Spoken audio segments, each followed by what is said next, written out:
It's impossible to address every conceivable installation. This DVD will deal with one basic scenario. Your specific installation may require a different installation path. The installation scenario we will be using is coming out of the downspout and connecting to an outside electrical outlet with a GFI. There is one part of the installation procedure that cannot be altered in any way. It is always imperative that when dealing with electrical components, you utilize the professional skills of a state-licensed electrician. All electrical connections must be completed by a state-licensed electrician. If you have any questions or concerns, do not hesitate to contact Gutter Covers International. Before we get started, let's review the tools needed to install Hot Topper. You will need a battery-powered drill with 1/8 inch, 1/2 inch, and 3/4 inch drill bits, as well as a 3/4 inch keyhole saw, a 3/4 inch outside diameter by 1/2 inch inside diameter grommet, and your normal gutter topper installation drill bits and tools. You will also need a rivet gun with 1/8 inch rivets, matching the color of the gutter topper, a drywall knife, wire cutters, utility knife, pliers, heat gun or torch, and tin snips. Now let's get to the installation procedures for Hot Topper. Before installing Hot Topper, it is important to clean off the nose of the gutter topper upon which the Hot Topper will be installed. We recommend using Crud Cutter. If the gutter topper is extremely dirty, it may be necessary to allow the cleaner to soak on the gutter topper for a short period of time before wiping it off. The next step is to remove two gutter topper panels, one above the downspout, which will be used, and the other which is located next to the last gutter topper panel upon which the Hot Topper will be installed. As we mentioned earlier, this example has the Hot Topper connected to an outside electrical outlet. Now this is very important. Anytime the state-licensed electrician connects the Hot Topper to a 110 electrical outlet, they must use an outlet with a ground fault interrupt, or what's commonly called a GFI or GFCI.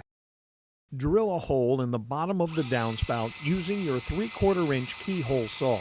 Make sure you drill the hole low enough for you to reach up and direct the Hot Topper wire through the drilled opening.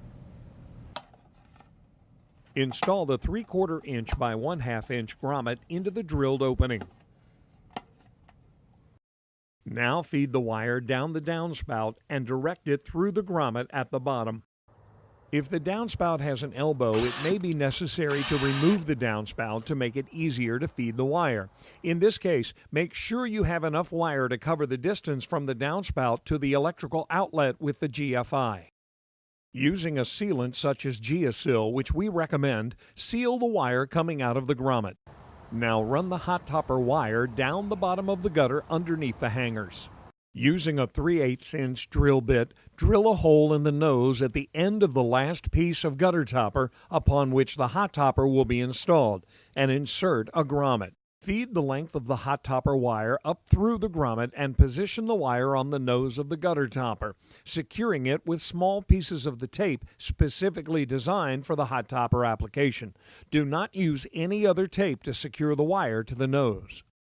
Taking a Hot Topper heat diffuser panel, position it on top of the wire and the gutter topper. While putting pressure on the diffuser to make sure it fits snug against the gutter topper, drill a hole using your 1/8 inch drill bit. Insert a rivet, securely tying the two pieces together. The rivet hole should be drilled at the top of the diffuser, closest to the roof and farthest away from the gutter lip. Move down the heat diffuser panel and insert a rivet at every other area where there are no perforations. Continue the heat diffuser panel installation down the gutter line and installing the next diffuser panel with an approximate 1 inch overlap over the previous panel. You will probably come across a situation where you will need to install a diffuser panel over an area where two pieces of gutter topper are connected.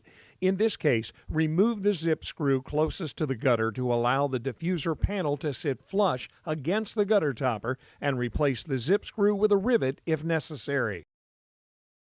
Regardless of the installation path or electrical connection, there are several factors that will not change. The hot topper wire must be run across the nose of the gutter topper, inside the bottom of the gutter, which is covered by the gutter topper, and down a downspout. If you fail to install the wire in these three places, the hot topper will not perform as expected. You may now reinstall the two gutter topper panels you removed at the beginning of the installation. Before you install the final heat diffuser panel, you will need to prepare the end of the hot topper wire. First, remove the outer jacket or the insulation about 2 inches from the end of the wire and expose the braid underneath. When removing the outer jacket, take precautions that you do not cut through the braid and into the base cable insulation covering the wire underneath the braid. Push back the braid and cut off about 3/4 of an inch of the base cable. Slide the small heat shrink cap over the end of the base cable and using a heat gun or torch, apply heat evenly until the cap shrinks around the end of the cable. Now pull the braid back over the wire and the heat cap and twist the end together. Now you may have difficulty pulling the braid back over the wire and heat cap. If so, it's okay to cut the braid on one side, pull it over the cap, and then twist the braid around the shrink cap. However, you must be extremely careful you do not cut into the insulation of the wire underneath the braid. Slide the 4-inch woven sleeve over the end of the cable, allowing for 1/2 inch to extend past the cable end.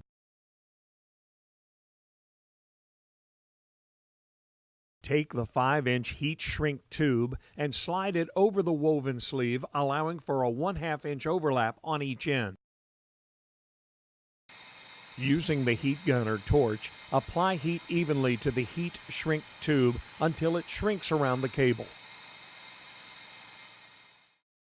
Once you are done heating the shrink tube and while it is still hot, take a pair of pliers and squeeze the end of the tube and hold it until the shrink tube cools.